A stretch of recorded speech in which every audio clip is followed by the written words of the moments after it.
Hello everyone and welcome back to another video from Gameplay Classic. In this video, I'm going to show you how to change the audio settings within the Once Human game. So let's get started right away.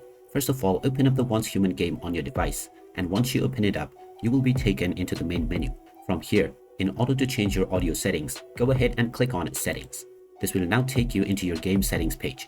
From here, click on Sound at the top menu, and now you can change the sound and its various different parameters.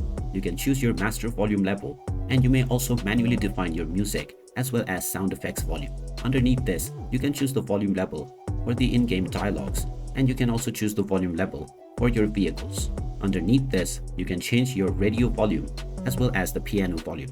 Now, alongside the sound menu, you can also change the volume level for your voice chat that you can use within the game.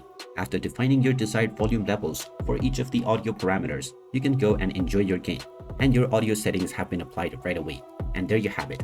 That is how easy it is to change the audio settings on the Once Human game. If you find this video helpful, make sure you hit that like button and subscribe to our channel if you haven't done so already.